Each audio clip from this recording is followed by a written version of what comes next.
The moment I saw my husband kissing my best friend, the world didn't stop. That's what surprised me most. The kids were still laughing near the water. Somebody was flipping burgers. A radio somewhere was playing an old Eagles song. The lake sparkled under the afternoon sun exactly as it had every summer for the past 20 years. Everything looked normal, except my marriage had just ended. It was Saturday, June 22, 2024, at our annual family picnic at Lake Monroe outside Bloomington, Indiana. I'd walked behind the rental cabin looking for my daughter Emily. She was 16 and had disappeared with her cousins about 20 minutes earlier. I wasn't worried exactly, but mothers have a habit of checking on their kids even when they're old enough not to need it. The path behind the cabin curved toward a cluster of trees near the shoreline. That's where I saw them. Mark. And Jennifer. My husband and my best friend. His hands were on her waist. Her arms were around his neck. And they were kissing like two people who had forgotten the rest of the world existed. I froze. I couldn't breathe. For a second, I honestly thought I was looking at strangers. My brain refused to make sense of what my eyes were seeing. Mark was 51 years old. We'd been married 23 years. Jennifer had been my closest friend since Emily was in kindergarten. Our families spent holidays together. We attended each other's birthdays. We sat together at church. And now they were standing 20 yards from our picnic tables acting like teenagers sneaking around behind the gym. I took one step backward. A branch snapped under my shoe. They jumped apart instantly. Jennifer's eyes widened. Mark looked like somebody had punched him in the stomach. Neither of them spoke. Neither did I. Then I heard another voice behind me. "Well," a man said quietly. "Looks like you finally found them." I turned around. Steve, Jennifer's husband. He stood there holding a paper cup filled with iced tea. Completely calm. No anger. No panic. Nothing. I stared at him. Then I looked back at Mark and Jennifer. Then back at Steve. The entire scene felt insane. What? I finally managed. Steve took a sip of tea. I said, "You found them." Mark looked terrified. Jennifer looked ready to cry. Steve looked like he was discussing the weather. My heart pounded so hard it hurt. "Aren't you seeing this?" I asked. Steve nodded. "Oh, I've seen plenty." His answer confused me even more. I expected yelling. Maybe a fist fight. Maybe tears. Instead, he almost seemed relieved. Mark took a step forward. "Linda, I can explain." I laughed. Not because anything was funny. It was shock. Pure shock. "Please don't," I said. Jennifer wiped her eyes. "Linda? No." My voice came out stronger than I felt. "No, not right now." Steve set his drink on a nearby picnic bench. Then he looked directly at me. "Take a walk with me." I stared at him. "What?" 5 minutes. "I'm not leaving." "You need to." The certainty in his voice caught me off guard. Meanwhile, Mark looked like a man trapped in a burning building. For the first time all afternoon, Steve glanced toward his wife. "You two stay here." Jennifer looked stunned. Mark looked confused. Neither argued. Something about Steve's tone made people listen. I followed him toward the lake, mostly because my legs were moving before my brain caught up. We walked 50 yards before stopping near an empty fishing dock. The water slapped gently against the wood pilings. A pontoon boat drifted across the lake. For a minute, neither of us spoke. Then Steve sighed. "I've been waiting for this." I stared at him. "What are you talking about?" He folded his arms. "Linda, how long do you think they've been having an affair?" The word affair hit me harder than the kiss itself, because hearing it spoken out loud made it real. "I don't know." 18 months. I felt dizzy. 18 months. He nodded. "At least." I sat down heavily on the dock. The boards creaked beneath me. 18 months. Not weeks. Not months. A year and a half. Birthdays. Christmases. Family dinners. Vacations. All while they smiled across tables, pretending everything was normal. I pressed my hands against my face. Steve waited. Finally, I looked up. "You knew?" "Yes." "For how long?" "Almost a year." I couldn't believe what I was hearing. "If you knew, why didn't you tell me?" His expression changed slightly. Not angry. Not defensive. Just tired. "Because I needed proof." "What proof?" "All of it." I shook my head. Nothing made sense anymore. The lake. The picnic. The marriage. My friendship. Everything suddenly felt fake. Steve sat beside me. Then he said something that made even less sense. "Don't confront them." I laughed again. A short, bitter laugh. "Are you serious?" "Completely. I just caught them kissing." "I know. I'm supposed to do nothing." "For 3 more days." I stared at him. 3 days. My life was falling apart and he wanted me to wait 3 days. "No." I stood immediately. "No chance." "Linda." "No." Anger finally broke through the shock. "I'm not playing games. It's not a game. Then what is it? Steve looked out across the water. When he spoke again, his voice was low. It's the ending. I frowned. What ending? He reached into his pocket, pulled out his phone, opened a folder, then turned the screen toward me. The first image was a hotel receipt. The second was a photograph. The third was a bank statement. My stomach dropped. There were dozens, maybe hundreds. Evidence, dates, places, transactions, names. Suddenly I understood. Steve hadn't spent a year grieving. He'd spent a year preparing. And whatever he was planning wasn't finished yet. I looked at him. For the first time I saw exhaustion behind his calm expression. Not weakness, not denial, patience. The kind that comes from carrying a secret too long. 3 days, he said quietly. What happens in 3 days? A small smile appeared. Not happy, not cruel, certain. Then everybody finds out. The sounds of the picnic drifted across the water behind us. Children laughing, music playing, families talking. Normal life. But as I sat there holding Steve's phone staring at evidence I never wanted to see, I knew nothing would ever be normal again. I barely slept that night. Every time I closed my eyes I saw Mark and Jennifer behind that cabin. Sunday morning felt unreal. Mark moved around our kitchen like nothing had happened. He poured coffee into his favorite Indianapolis Colts mug. He read part of the Sunday paper. He even asked if I wanted eggs. I stood at the sink staring out the window toward our backyard. The maple tree we'd planted when Emily was born swayed gently in the breeze. 23 years. 23 years reduced to this strange performance. No thanks, I said. Mark glanced at me. You okay? The question almost made me laugh. Instead I nodded. Just tired. That wasn't a lie. I was exhausted. But I wasn't ready to confront him. Not yet. Part of me hated Steve for convincing me to wait. The other part couldn't stop thinking about the evidence on his phone. If there was more to uncover, I needed to know. Around noon, Steve texted, "Can you meet tomorrow, Cracker Barrel, 11 a.m.? I stared at the message, then replied, "Okay." The next 24 hours felt endless. At work Monday morning, I sat behind the front desk at Bloomington Elementary, pretending to focus on attendance reports. Parents checked children in. Teachers stopped by for paperwork. The principal asked about next month's schedule. I smiled when necessary, answered questions, performed my job. Inside I felt hollow. At 10:45 I told my supervisor I had a doctor's appointment. Then I drove toward Interstate 69. The Cracker Barrel sat near the highway exit like it always had. Brown rocking chairs lined the front porch. Tourists wandered through the gift shop.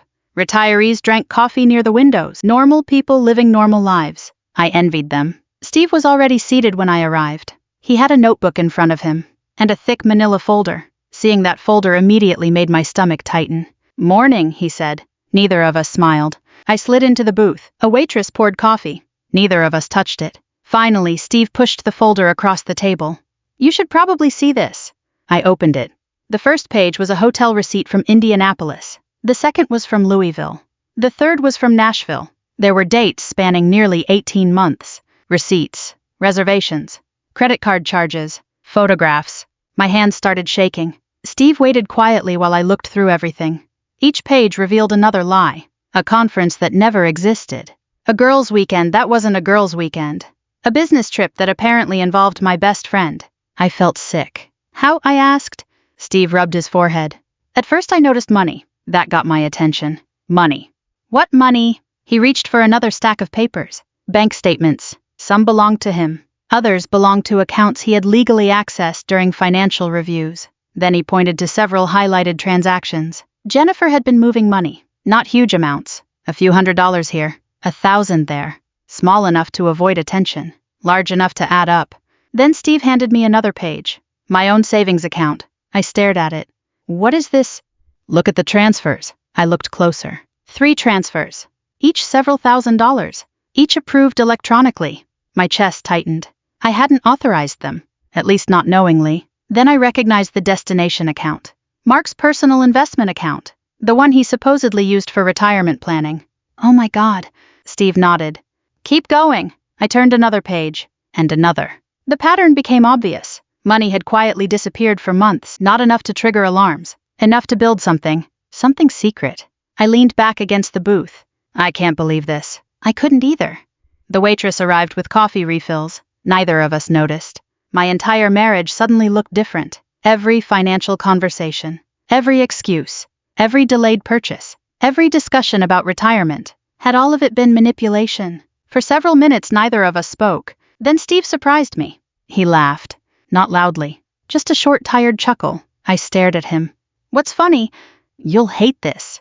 I'm already having a terrible day. Fair point. For the first time since we'd met, he looked genuinely amused. You know how I found out? I shook my head. The answer wasn't what I expected. Monday Night Football. What?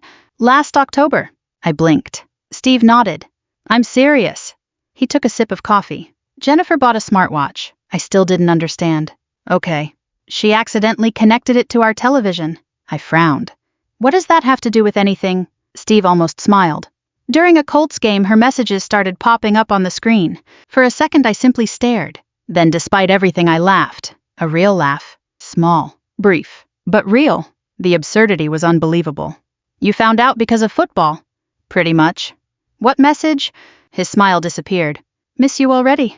The humor vanished immediately. Right. Not funny. Not really. Still for a few seconds, the ridiculousness of technology exposing two cheating middle-aged adults almost made the situation feel less crushing. Almost. Then Steve opened another folder. This is the part you don't know. My stomach tightened again. What now? He slid a lease agreement across the table. I looked at the names. Mark Parker. Jennifer Collins. Joint tenants. Apartment complex. Indianapolis. Move-in date. September 7. I read it twice. Then a third time. The words wouldn't register. What is this? They signed it in April. The restaurant suddenly felt too warm. Too crowded. Too loud. They're moving in together. Steve nodded. After Labor Day. I stared at the lease. My heart pounded harder with every second. Not just an affair. Not just stolen money. Not just lies. They had an actual plan. A future. A timeline. An exit strategy. While I sat beside Mark every night watching television and discussing retirement, while Jennifer called me her sister, the apartment changed everything. Because affairs can end. People can make mistakes. People can confess. But signing a lease, planning a shared life, that required intention, preparation, commitment. The betrayal suddenly felt deeper than the kiss. Much deeper. I looked out the restaurant window. Cars moved along the interstate. Families traveled somewhere. Life continued. Yet my future had shifted completely. What do we do now? I asked quietly. Steve didn't answer immediately. Instead, he looked toward the highway, then back at me. We keep going. For the first time, I realized he wasn't driven by revenge alone.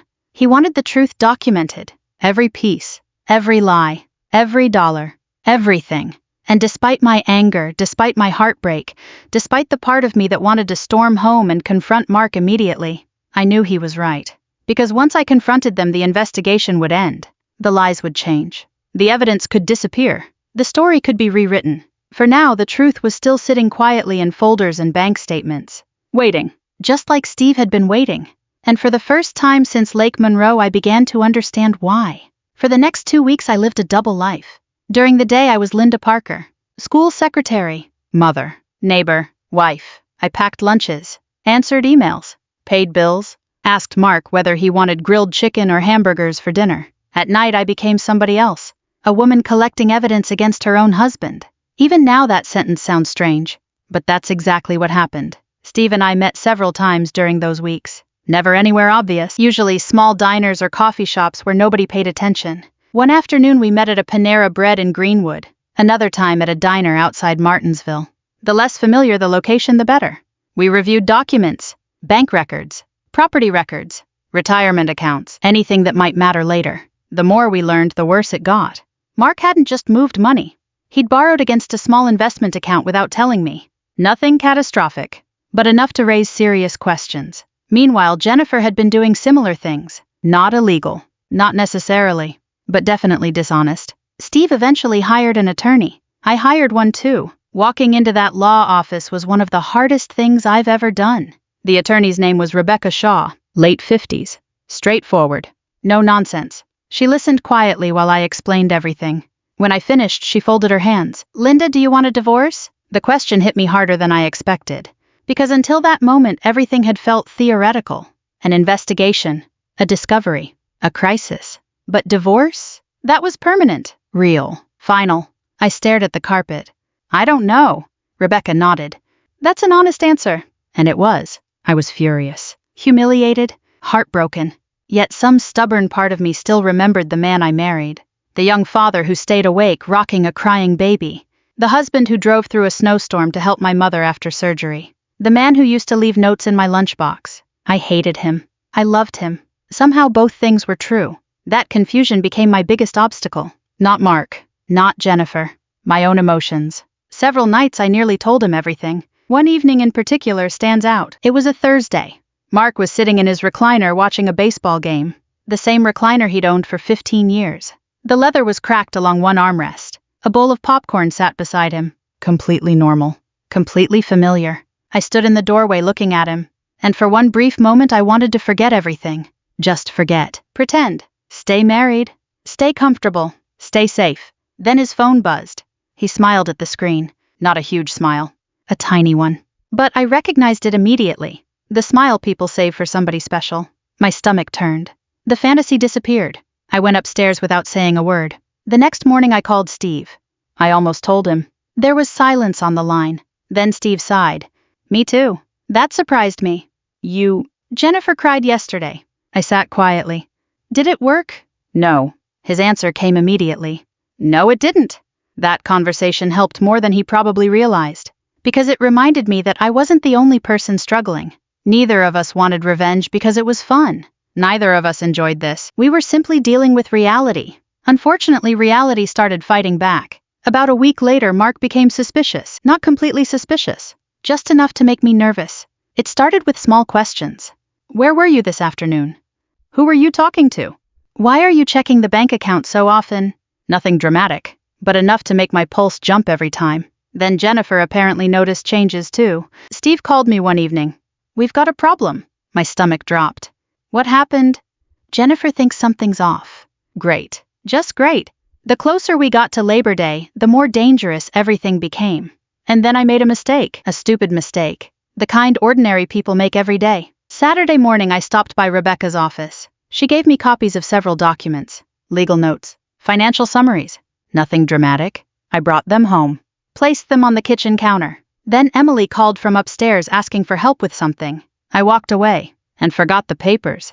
10 minutes later I returned to the kitchen. Mark was standing beside the counter. My heart nearly stopped. The folder sat right beside him. Open. I couldn't breathe. Had he seen it? Had everything just fallen apart? Mark looked up. What's this? My stomach dropped straight through the floor. I forced myself to stay calm. School paperwork. The lie sounded terrible. Absolutely terrible. Mark frowned, then shrugged.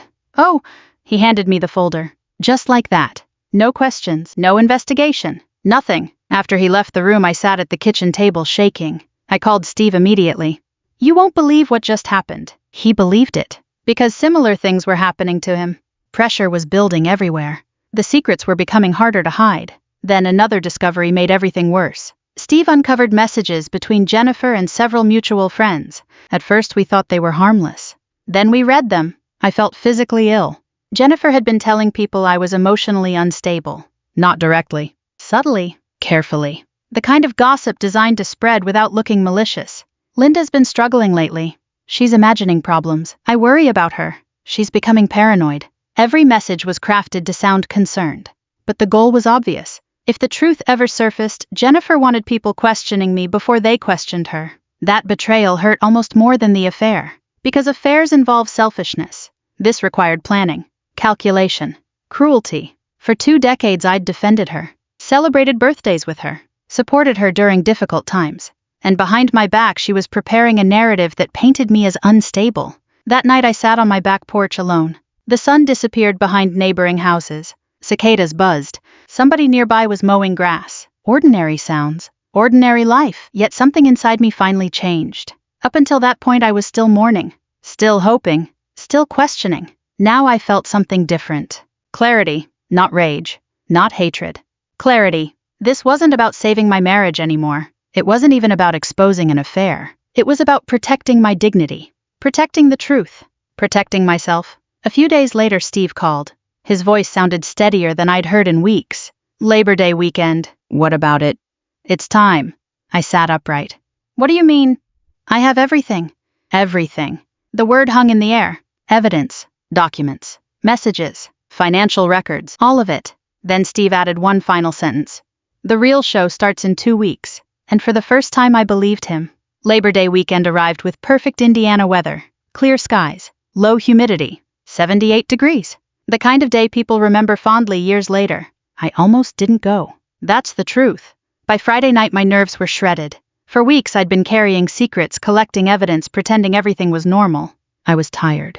Not physically, emotionally. The thought of sitting in a room with Mark and Jennifer while knowing what was coming felt unbearable. Around 8 that evening Steve called. "You okay?" "No." "Me neither." For a moment neither of us spoke. Then he laughed softly. "We've come too far to quit now." I knew he was right. Saturday afternoon relatives began arriving at the Bloomington Community Center.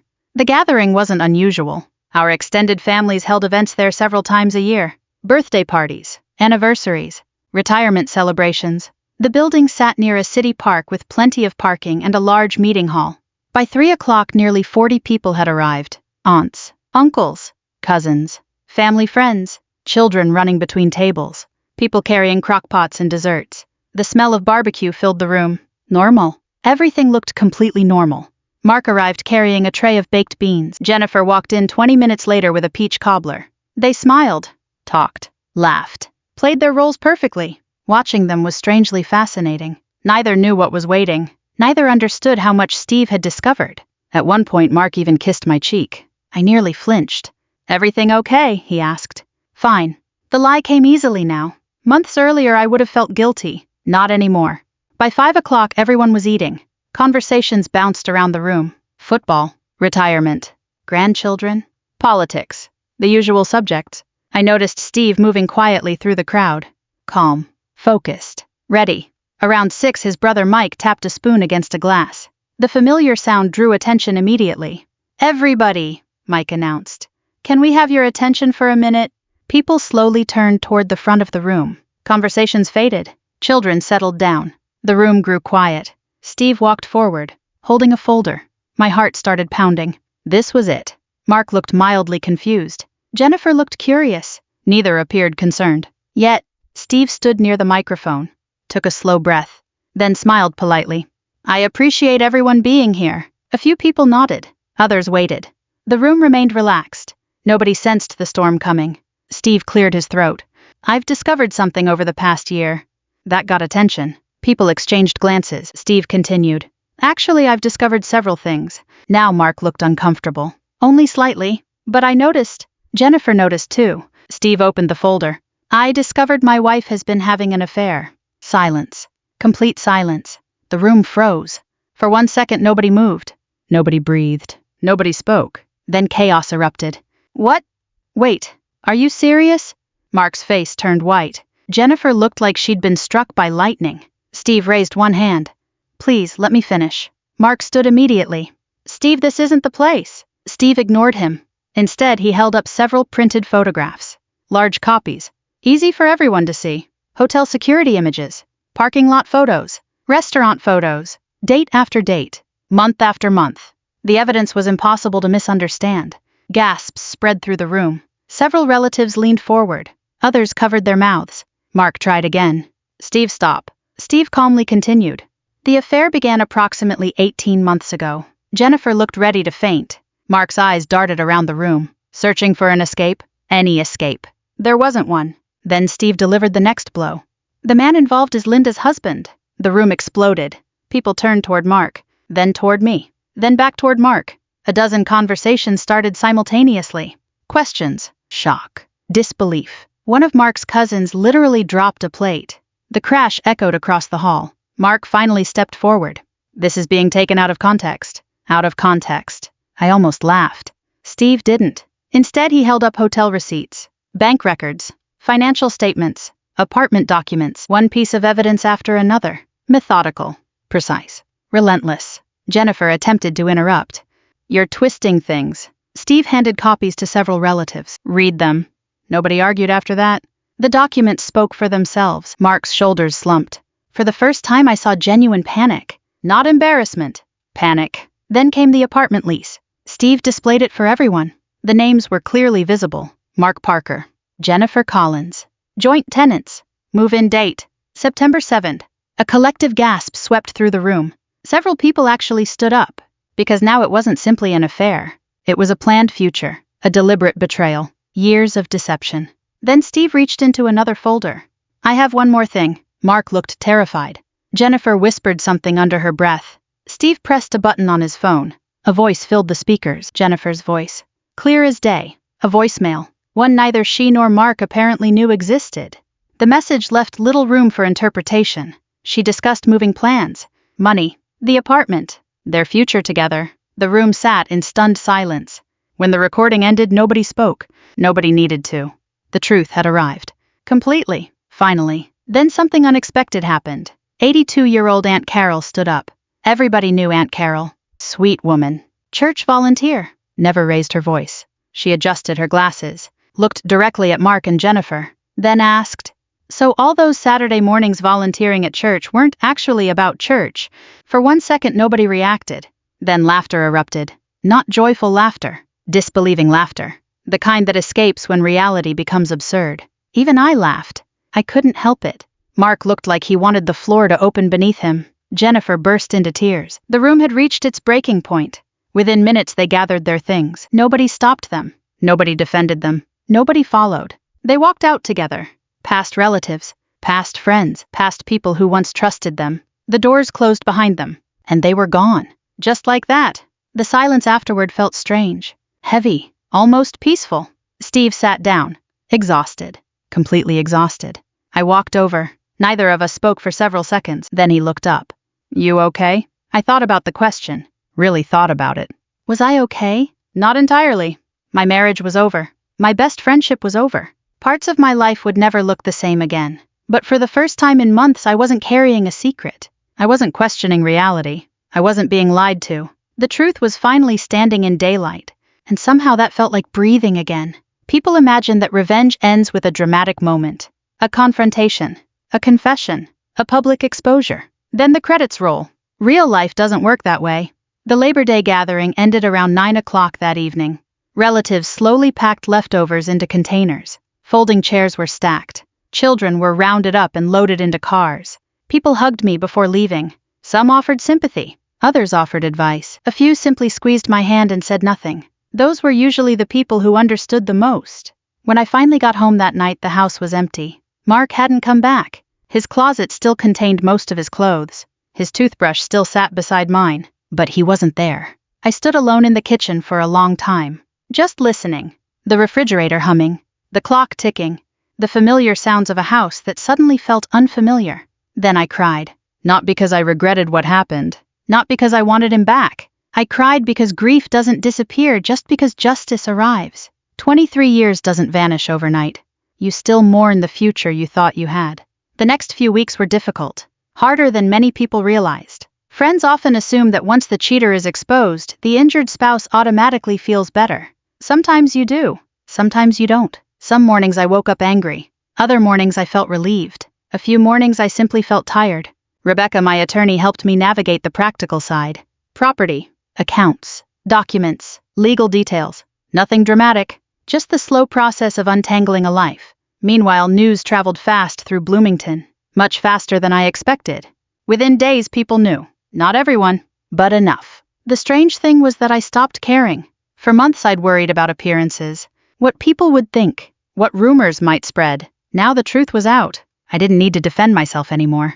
The facts spoke for themselves. About 3 weeks after Labor Day, Emily and I went to lunch at a small restaurant downtown. Nothing fancy, just burgers and iced tea. Halfway through the meal she looked at me and asked, "Mom, yeah, are you going to be okay?" I smiled. Not because I was okay. Not completely. But because she cared enough to ask. Eventually, she nodded, then reached across the table and squeezed my hand. That moment mattered more than any revenge ever could, because it reminded me what I still had. Family, respect, truth. Things Mark and Jennifer had sacrificed. October arrived. Then November. Life slowly settled into a new routine. I started volunteering at the Monroe County Public Library on Saturday mornings. At first it was simply a way to stay busy. Then I discovered I genuinely enjoyed it. I met people, made new friends, read more books than I had in years. Small changes, healthy changes. Meanwhile, Steve and I stayed in touch. People assumed we would start dating. We didn't, at least not then. Honestly, neither of us wanted that. We'd both spent enough time dealing with emotional chaos. What we built instead was friendship. The kind based on honesty. The kind that survives difficult things. Some evenings we'd meet for coffee and talk. Not about Jennifer. Not about Mark. About normal things. Sports. Books. Grandchildren. Life. And for the first time in a long time, normal felt good. Then reality caught up with Mark and Jennifer. Not immediately, but eventually. Because fantasy and reality rarely coexist for very long. Affairs thrive in secrecy. They thrive in stolen moments. Hotel rooms. Hidden messages. Private excitement. Real life is different. Real life includes bills, stress, laundry, arguments, responsibilities. Apparently their apartment in Indianapolis wasn't quite the paradise they imagined. I heard pieces of the story through mutual acquaintances. Money became an issue. Trust became an issue. Imagine that. Two people who built a relationship through deception suddenly struggled to trust each other. Shocking. Around February I learned they'd already separated several times. By April they were barely speaking. By June they were living apart. Exactly 1 year after the picnic at Lake Monroe I received a phone call. Mark. I almost didn't answer. Almost. But curiosity won. Hello? There was a long pause. Then his voice. Older somehow. Tired. Linda. What do you want? Another pause. Finally he sighed. Can we talk? I already knew where the conversation was going. People had warned me. Friends. Family. Even Rebecca. Still hearing it firsthand felt strange. Mark apologized. For the affair. For the lies. For the money. For everything. I listened quietly. Then he said the words I expected. I made the biggest mistake of my life. Maybe he had. Maybe he hadn't. Either way, it wasn't my problem anymore. Then he admitted something else. Jennifer had left him. Apparently she'd started seeing someone new. The irony was almost unbelievable. The woman who helped destroy 2 marriages had eventually walked away from him too. For a moment I actually felt sorry for him. Not much. Just a little. Because consequences have a way of arriving eventually. And when they do, they're often lonelier than people expect. Do you think we could start over? He asked. I looked out my living room window. The same maple tree swayed in the summer breeze. 1 year older. 1 year stronger. Just like me. No. The answer came calmly. Without anger. Without hesitation. Without bitterness. Just certainty.